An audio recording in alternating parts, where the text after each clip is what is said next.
UK's biggest selling album of all time. So I think it's something like 1 in 4 households has got a copy of this album. Is that right? I think that's right. It's insane, isn't it? Yeah.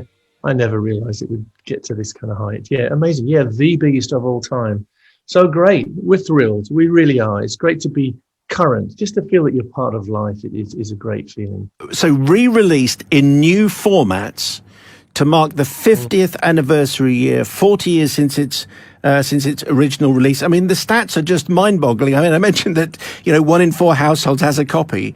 It's gone platinum 22 times, 900 weeks on the album chart, and it's an omnipresent. Brian, it's just something that is always there. No album collection is complete unless you've got Queen's greatest hits. That's right. And I love that quote about every CD that stays in a car for more than a year turns into Queen's greatest hits. Isn't that? I forget where that comes from. I should know where that comes from, but it makes me laugh. It is great. I mean, it's the ultimate compliment for an artist, really, I think, to be sewn into people's lives to that extent. And I often talk to people about We Will Rock You, for instance, and people don't really realize that anybody wrote that, which I think is kind of the ultimate compliment. It's like it's always been there. It's part of our lives.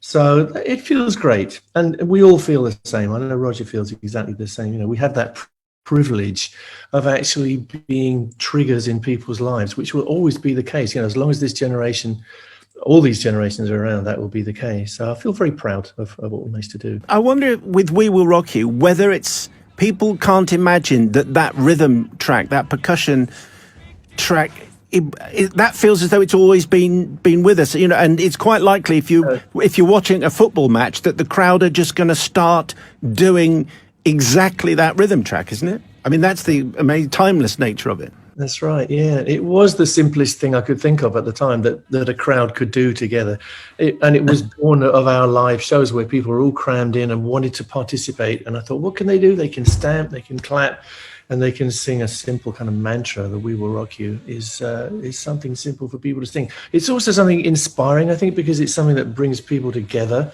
So yeah, I'm so happy that became part of not just sporting life, but life in general for people. I listened to the whole album in sequence this morning, Brian, just because I think maybe this is just something that people of a certain age do. It kind of matters what order the tracks are in. I don't think people bother, everything is on random, everything is on shuffle. But Bohemian Rhapsody, followed by Another One Bites the Dust, followed by Killer Queen, that kind of works. And then it finishes with We Will Rock You and We Are the Champions.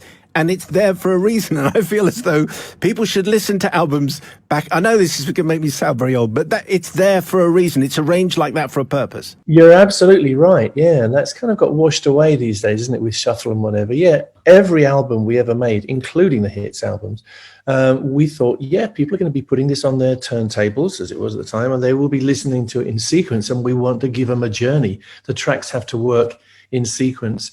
And thank you for bringing that up.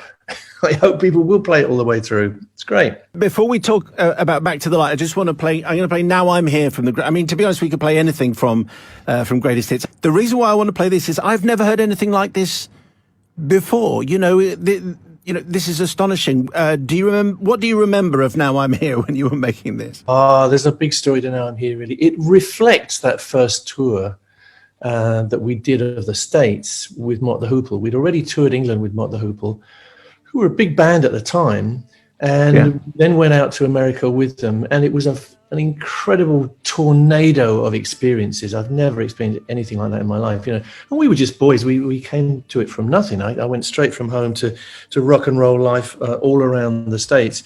And it was mind-blowing. The music was amazing. The people were amazing. The whole feeling of kind of breaking through a doorway was incredible. So the song is about that.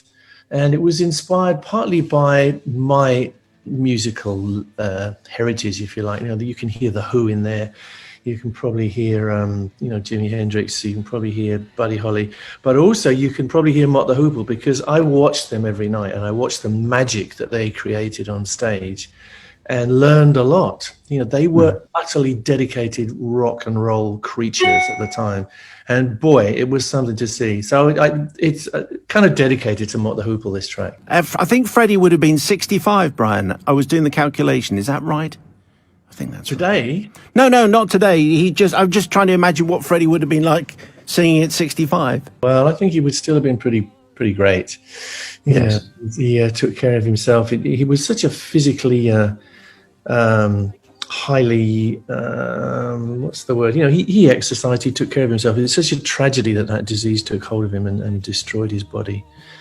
But yeah, Freddie would have been. If I often think if Freddie had been around now, then we would still be doing it together, I'm sure. Yeah. And he would still be saying, "No, I need to do my solo stuff," but he would be coming back to the family to do what we do. And the funny thing is, I feel more and more that he is kind of with us in a way. Maybe I'm getting to be an old romantic, but Freddie's in my day every day. He's always in my thoughts, and I can always kind of feel what he would be saying in a certain situation. You're like, what would Freddie think? Oh, yeah, he'd probably like this. He'd laugh at this or whatever. And he's so much a part of the legacy that we created that will always be the case. So I suppose you get through. You never finished grieving if you lose like a family member, and Freddie was a family member. But you get to the point where you're at peace, and you think, my God, the guy had a great life. We created wonderful stuff together, which is still making people happy. So there's an acceptance there and a joy that actually it all happened. How amazing it happened.